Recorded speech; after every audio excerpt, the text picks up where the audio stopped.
Hey, it's me, the NPC. So, we're more than a year removed from the launch of Team Fortress 2's Jungle Inferno update. It was certainly something that the game sorely needed, but there's one issue with it that's always bugged me, and I haven't seen anyone else really dig into it. Admittedly, it's a very minor problem, but it's something that we should take a look at and learn from. And that problem is the Thermal Thruster Contract. Now, the Thermal Thruster itself is a great item. It's exactly the kind of get-in, get-out option that the Pyro has always needed to really function as a flanker without needing to be on a specific map type. The new contractor system of rewards is also fantastic. Having this set of free contracts that all players get as an easy route of unlocking all of the update's new weapons is brilliant, and I would love nothing more than for this to become the new standard for content updates in the future. However, it's the bonus objectives for the Thermal Thruster where things start to get a little janky. Now, I can definitely understand how we got to this point. The Thermal Thruster is possibly the single most pure utility weapon in the entire game, and designing objectives around it in a way that the game can actually track was never going to be easy.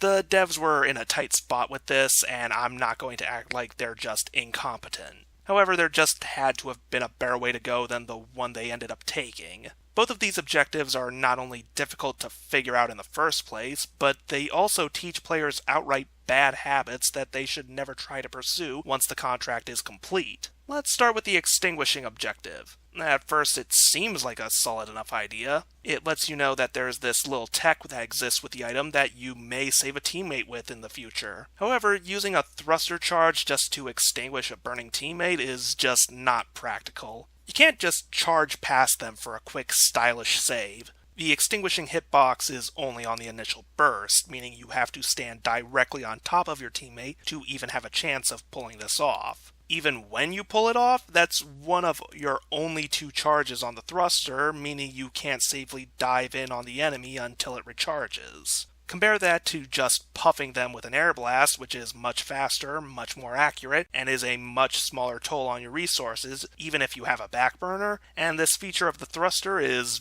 basically useless. The only way it can ever be really valuable is if you're using the flog, but if you're using that, then you're probably not too concerned with how your teammates are doing. Now, as bad as this is, it's nothing compared to the second objective, blasting enemies with the thruster. Just trying to understand what this is even talking about is a challenge in itself.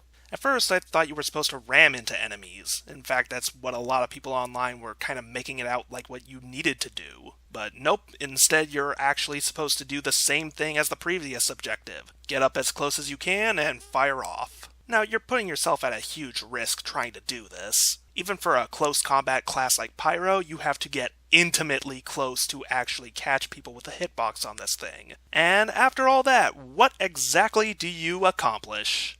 Nothing. Nothing. It does nothing. It doesn't do damage, it doesn't ignite people, it doesn't even have knockback. Dead serious, it is more productive to literally fart on people than it is to follow this challenge that Valve handed to every player trying to teach them about this weapon.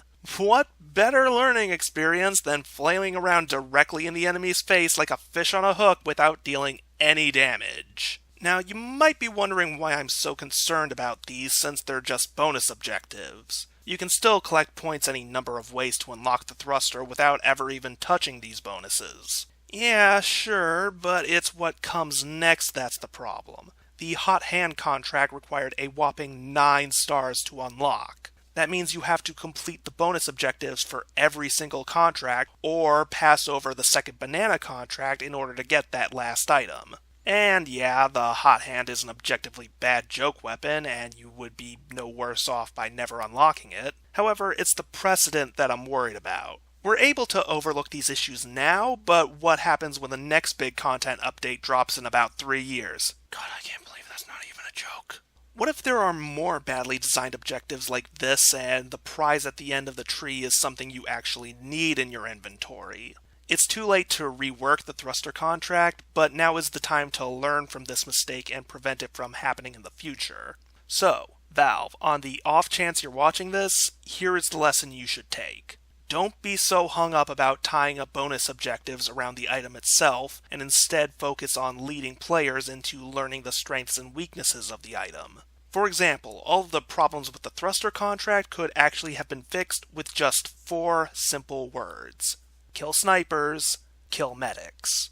That's all you need. Now, do either of these specifically revolve around using the thruster? No, but what they do accomplish is that they drive players towards using the item for what it's best at, slipping behind enemy lines and picking off high priority targets. Squishy targets like snipers and medics are perfect prey for a pyro to harass, and the thruster is a great way to get in range of them and then getting back out with your skin still intact. Having this in mind when designing contracts in the future can really go a long way in creating an all-around better gameplay experience. Thanks for watching, and actually no, I'm not done yet! Bonus mini rant time! Valve, please, never ever ever ever ever release a single class content update again. We've been through this. We've been through this 4 separate times already. Whenever you release a bunch of new stuff for one class in particular, the same thing always happens. Everyone flocks to that one specific class to either unlock the new stuff or experiment with it, and the class dynamics can be skewed for up to a month, possibly even longer. There are few experiences in TF2 worse than playing in a server with a single class being stacked to hell.